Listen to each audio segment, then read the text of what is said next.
Earth signs, tignan po natin kung ano ang mensahe para sa iyo ngayong araw. Keep in mind po na ito ay general reading lamang. So, hindi po lahat ay makaka-relate, so be open-minded. Sa mga hindi pa po nakasubscribe dito sa ating channel, please subscribe na po kayo and palike na din po ng ating video. At sa mga nais naman po mag-avail ng ating private readings, Lucky Stones and Amulet, makikita nyo po yung link sa description box below. Tarot Intentions by Aliana Reyes. Tignan po natin kung ano ba ang mensahe para sa iyo ngayong araw na ito. Mayroon tayo ditong 5 of Swords. Okay, so ingat kayo kasi pwedeng meron kayong makaaway. Ayan, meron kasing nai-intimidate sa aura ninyo. And meron din dito, hindi ko alam kung binubuli ba kayo or parang sobrang ilap po sa inyo nung tao na yon. Yung parang napaka-defensive niya pagdating sa'yo. Hindi, wala ka pa namang sinasabi. Napaka-defensive niya na. O wala ka pang ginagawa. We have Ace of Wands. Okay? So, pwedeng ito kasi ay pagdating sa trabaho. Na-intimidate yung tao na to sa'yo. So, pwedeng ito katrabaho mo. Earth signs. Ayan. Oo. Hindi ko alam kung ikaw ba yung bago dito pagdating sa work or siya. Meron tayo ditong Page of Cups. Okay. So, okay. Could be very curious kayo ngayon towards dun sa tao na yon na parang sobrang defensive sa inyo. We have 8 of Pentacles. Pero nakikita ko naman kasi sa'yo dito. Okay. Meron akong narinig na rejection kasi. Hindi ko alam kung sino yung na-reject dito. Or could be na-reject mo yung tao na to before. Okay. So, oo. Parang kung sa love life to, is pwedeng ko na rin nanligaw na to sa'yo. O kaya naman na-reject ka na nung tao na to pero pinupursue mo pa rin. Yun yung nakikita ko kasi dito. May pag-pursue pa rin dito. And meron dito sobrang defensive. Ayan yung mga pinapakita na energy. Tignan natin kung ano pa yung mensahe. Okay, pwede rin. Baka merong nagawang kasalanan yung anak ninyo tapos tinatago niya sa inyo, earth signs. Parang ganun kasi sobrang busy po ninyo sa ibang bagay. So, di nyo nalalaman kung ano ba yung nangyayari sa kanya or sa kanila. So, kunwari may nabasag na something. Diba? Kaya sobrang defensive. Di mo pa naman tinatanong yun kaagad yung sinasabi. Kasi pwedeng may nagawang kasalanan. Ayan. Kung di nyo naman yan anak, pwedeng pamangkin o kaya naman person po ninyo. Tignan natin. So, parang mahuhuli mo yan sa sariling bibig ngayong araw na ito. Tignan natin pagdating sa work. We have 4 of Swords. Ayan. Sobrang ready talaga kayo dito pagdating sa trabaho. Wala kayong uurungan. Sabi ko nga sa inyo, madaming nai-intimidate sa inyo dito. We have Ace of Pentacles. Okay. So, meron naman dito, hindi ko alam kung sweldo nyo ito. Parang meron pa rin kulang na salary ninyo. Hindi pa rin siya binibigay ng buo. Ayan po. Okay, tignan natin.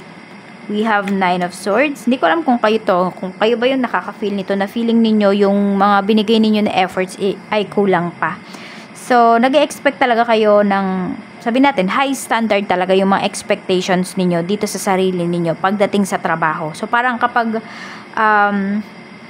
di ba sabi ko may na-reject dito, hindi ko alam kung project nyo yan. So, may na-reject. So, nagkakaroon ng anxiety yung iba sa inyo. Parang, alam nyo, hindi nyo pa rin matanggap. Merong ganong energy. Ayan, no. Parang meron nga dito ay nag-aaway, hindi magkasundo pagdating sa trabaho. So, pwede po na ito, ayun, no. Meron nga rejection talaga dito. So, okay, meron bang gustong mag-resign sa work? We have the Empress. Okay, yung iba naman sa inyo, pwedeng mayroon, pero naghihintay lang talaga kayo na pwedeng matapos na yung inyong kontrata, yung iba po sa inyo. So, ngayon, need nyo muna talaga is magtiyaga dito sa trabaho. No choice po kayo. Oo. Kasi baka mas lalo kayong mapasama dito if hindi nyo gagampanan yung inyong work. So, yung iba, na-stress talaga kayo ngayon sa trabaho. Yes, ready talaga kayo. Alam nyo naman yung gagawin niyo pagdating sa work. Kaya lang kasi nandun yung energy din na parang hindi kayo na-appreciate. At yun nga, parang binigay nyo na yung lahat, tas na-reject pa.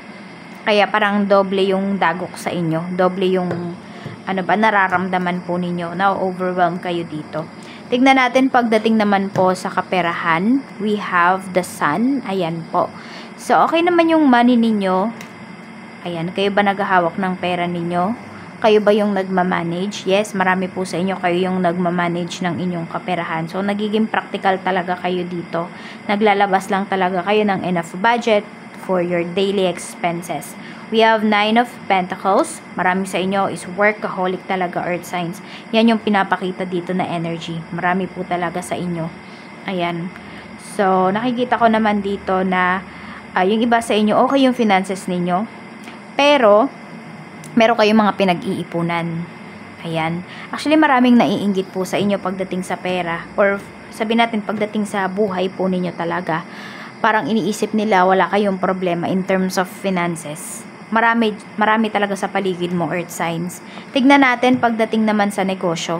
We have naman po 8 of Wands in reverse. So, may mga delays kayo dito. May mga frustrations kayo na mararamdaman ngayong araw pagdating siguro sa inyong mga sa mga stocks ninyo, mga supplies, ayun po.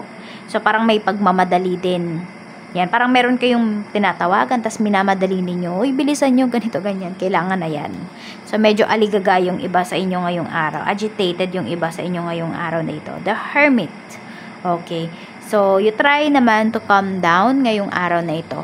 So, kahit nakaka-stress yung mga nangyayari sa paligid mo, sa negosyo mo, is nakakayanan mo pa rin naman talaga siya.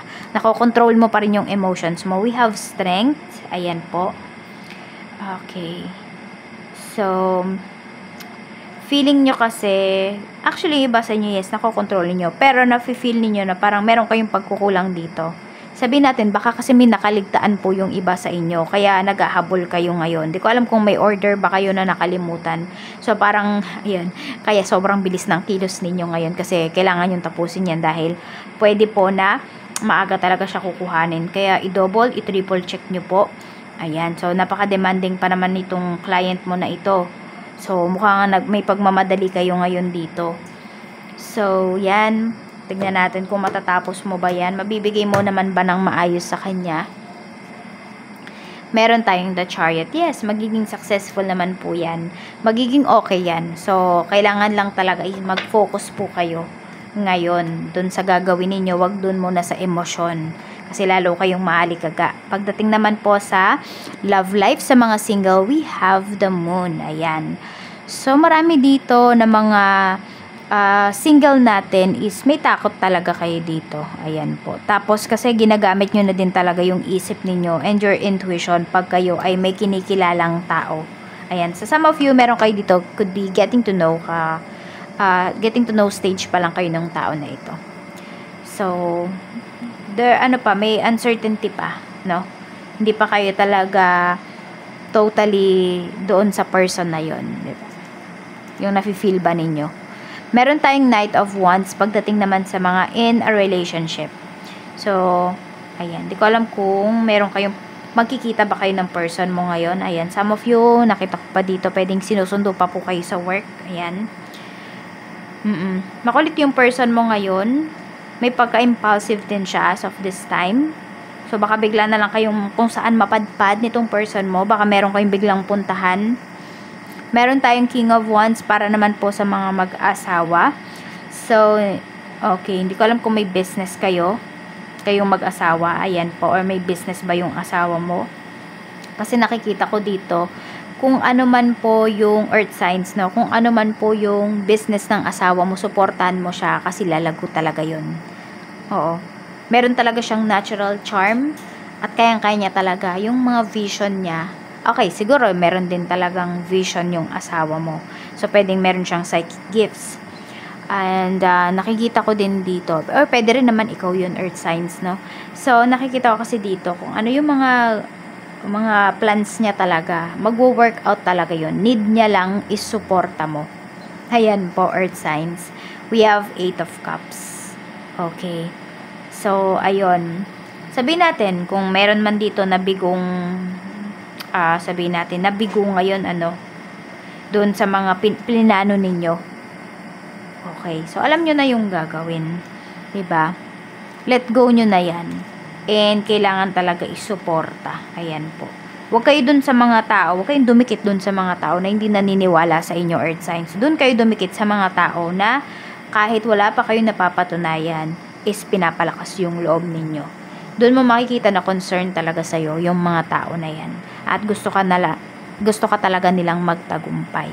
So, ayan lang po. Maraming salamat, Earth Signs. Ingat po kayo always. More blessings to come. Enjoy the rest of your day and happy holidays po.